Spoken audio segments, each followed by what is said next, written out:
Baik, Assalamualaikum warahmatullahi wabarakatuh. Perkenalkan, nama saya Lulu Kuntumawarni, NIM 482012108044 dari kelas 3B Farmasi, ingin melengkapi tugas ujian akhir semester praktek TCSP mengenai formulasi sediaan semi padat. Di sini saya akan menjelaskan tentang formulasi sediaan dari salep desoksimetasone. Baiklah, sebelum masuk ke formulasi sediaan yang akan kita buat, kita harus tahu dulu preformulasi dari zat aktif yang akan kita buat. Di sini saya menggunakan desoksimetasone. Itu ada preformulasi dari desoksimetasone sebagai zat aktif, yaitu rumus molekulnya yaitu C22H29FO4, berat molekulnya yaitu 376,5, titik leburnya 217 derajat Celcius, pemberiannya yaitu warna putih, praktis berwarna putih, tidak berbau, dan berbentuk serbuk kristal.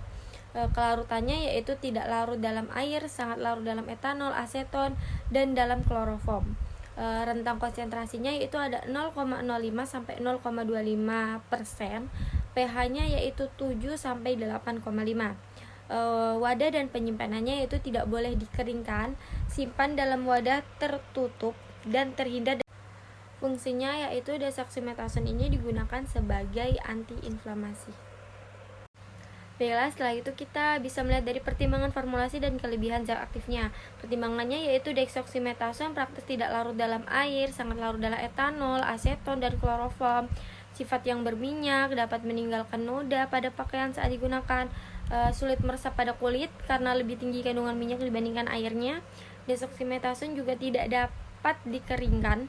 Desoksimetasone mudah teroksidasi sehingga penyimpanan harus dalam wadah tertutup.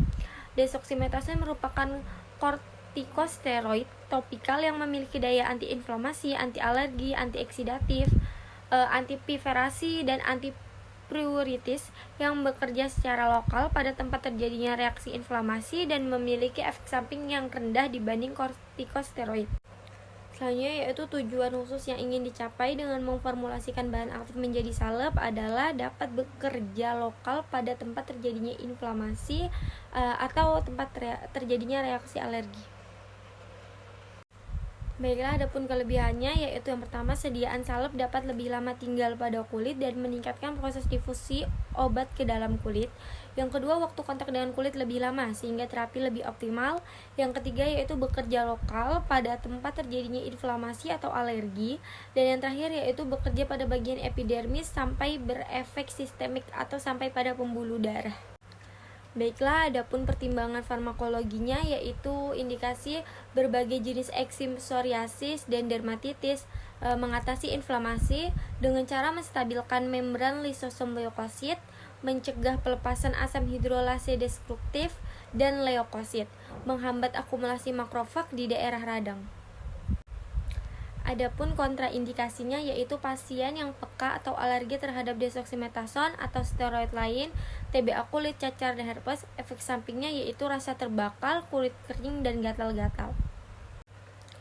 Dosis dan perhitungannya yaitu dosisnya 1-3 kali sehari, dioleskan tipis pada tempat yang sakit.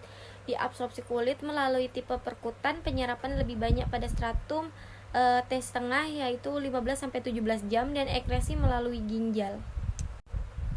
Adapun dosis dan perhitungannya seperti pada PPT yang sudah saya paparkan, desoksimetasone 0,25%, alfa tocoferol 0,01%, NA-ETA 0,1%, potasium sorbate 0,05%, isopropil mistiraten 5%, sera alba 2%, adipslanide 10%, dan ada vaselin album at 16,5 gram.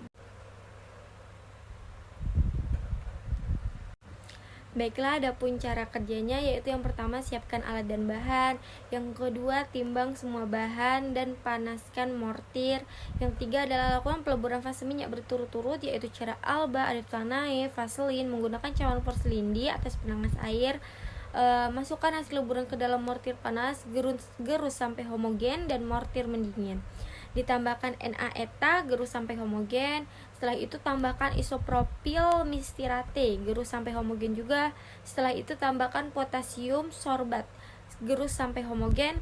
Masukkan desoksimetasone yang telah digerus terlebih dahulu di dalam mortir, lalu gerus sampai homogen.